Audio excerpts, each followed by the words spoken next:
நீங்கள் பார்த்து கொண்டிருப்பது நியூஸ் 21 செய்திகள். தமிழ்நாடு செய்திகளை உடனுக்குடன் தெரிந்து கொள்ள நியூஸ் 21 செய்திகளை பாருங்கள்.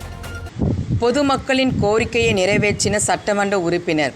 கள்ளக்குறிச்சி மாவட்டம் நயனார்பாளையம் ஊராட்சியில் தமிழ்நாடு அரசு ஊரக வளர்ச்சி மற்றும் ஊராட்சித்துறை சார்பில் 2024-2025 ஆண்டுக்கான தொகுதி மேம்பாட்டு நிதியிலிருந்து கட்டப்பட்ட சுத்திகரிக்கப்பட்ட குடிநீர் நிலைய திறப்பு விழா தெற்கு ஒன்றிய செயலாளர் ராஜேந்திரன் தலைமையில் நடைபெற்றது.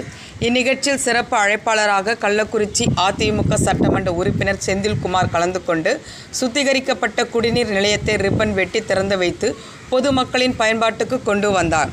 மேற்கு ஒன்றிய செயலாளர் ஐயம் பெருமாள், நயனார்பாளையம் ஊராட்சி மன்ற தலைவர் மலர்கொடி, அன்பு செழியன், தோழமை கட்சி நிர்வாகிகள், கட்சியின் மூத்த முன்னோடிகள், ஊராட்சி மன்ற உறுப்பினர்கள், பொதுமக்கள் கலந்து கொண்டு சிறப்பித்தார்கள்.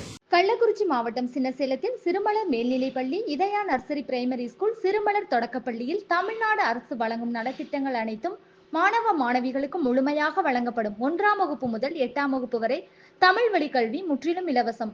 10ஆம் வகுப்பு, 11ஆம் வகுப்பு, 12ஆம் வகுப்பு மாணவிகள் 450க்கும் மேல் மதிப்பெண் எடுக்கும் மாணவ மாணவிகளுக்கு 50% கல்வி கட்டண சலுகை உண்டு. தரமான கல்வி, வளமான எதிர்காலம். மாணவ மாணவிகளை எம் பள்ளியில் சேர்க்க முந்துங்கள். மாணவ மாணவிகளின் படிப்பிற்கும் ஒழுக்கத்திற்கும் 100% வெற்றி உறுதி.